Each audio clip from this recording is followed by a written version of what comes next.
यह घटना है सन 1861 की, जब एक व्यक्ति पहुंचा पहाड़ों की दुनिया में और एक ऐसी जगह जो आम दुनिया से अलग थी, और उसने सोने से बना एक महल भी देखा। वह जब गया था तो एक साधारण आदमी, लेकिन जब वह लौटा तो वह एक साधु बन चुका था और अपनी कहानी लोगों के सामने पेश की।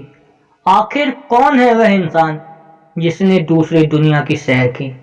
जानने के लिए वीडियो को बड़े ध्यान से लास्ट तक जरूर देखिएगा।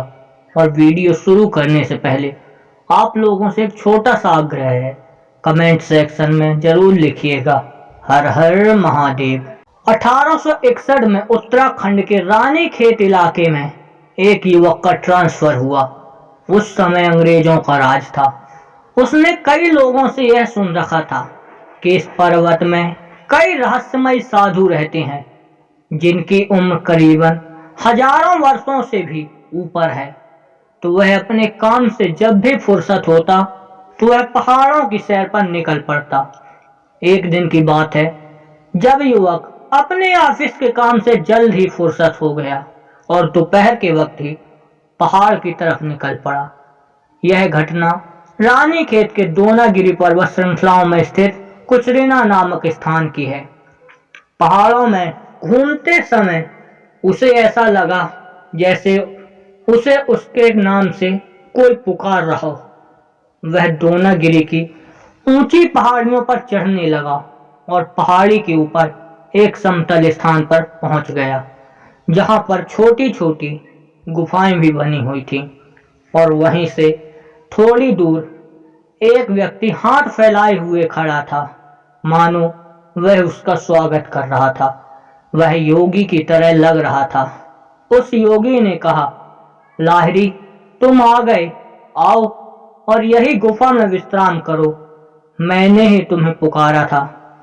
पहाड़ पर चढ़ने वाले उस युवक का नाम श्यामाचरण लाहिरी था। अब लाहिरी को लग रहा था कि इन्हें मेरा नाम कैसे पता, क्योंकि मैं पहले कभी भी इनसे मिला नहीं और इन्हें देखा भी नहीं।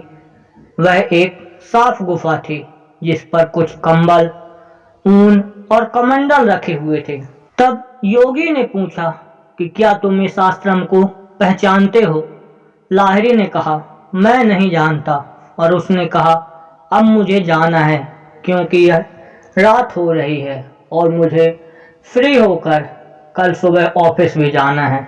तब योगी ने कहा कि ऑफिस सिर्फ एक बहाना है तुम्हें यहाँ लाने का। यह तुम्हें यहाँ लाया गया है। तुम्हें जो ट्रांसफर ऑर्डर मिला था वो मैंने अपनी योग शक्ति के बल से तुम्हारी अधिकारी के मन में डाली थी। अब योगी जी लाहिरी के पास आए और उनके कपाल पर स्पर्श के साथ मृदु आघात किया। उनके इस स्पर्श से लाहिरी जी के मस्तिष्क में अद्भुत शक्ति आ गई और उन्हें पूर्व जन्म की सारी बातें याद आने लगी। तब लाहिरी जी को याद आया कि ये मेरे गुरु हैं और इसी गुफा में मैंने कई वर्षों तक तपस्या की है। तब योगी जी ने बताया कि इस गुफा में मैंने सैकड़ों वर्षों से तपस्या की है और तुम्हारी प्रतीक्षा की है। तुम मुझे नहीं देख सकते थे, पर मेरी दृष्टि हमेशा तुम पर लगी रहती थी। सैकड़ों वर्षों के बाद आज यह शुभ दिन आया है जिसकी मैंने प्रतीक्षा की है। अब तुम मेरे पास आ गए हो।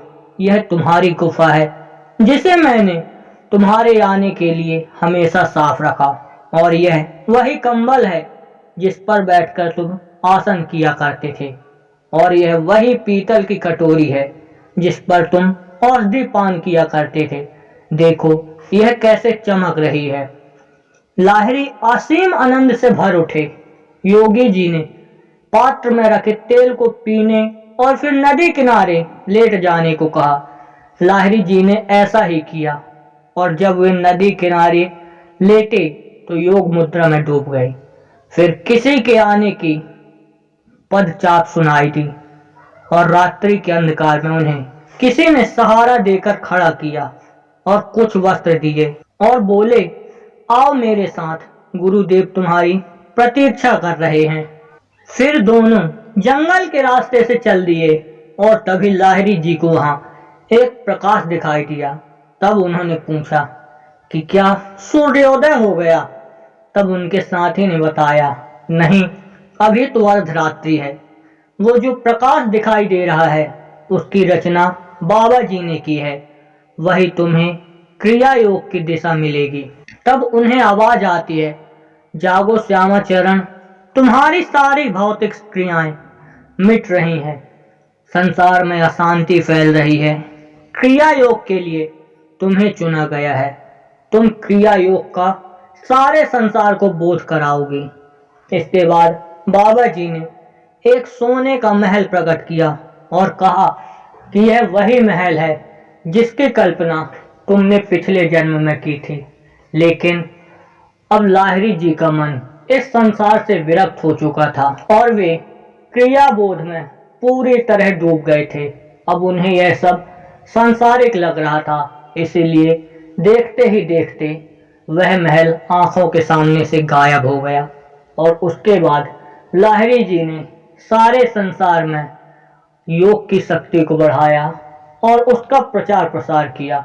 दोस्तों, हमारे भारत देश में बहुत से साधु संत आज भी मौजूद हैं जो कि हजारों वर्षों से ज्यादा जीवित हैं, लेकिन वे कभी भी किसी को दिखाई नहीं देते। तो यदि वीडियो आप लोगों को पसंद आई हो तो लाइक करें, शेयर करें और कमेंट सेक्शन में अपनी राय अवश्य दें।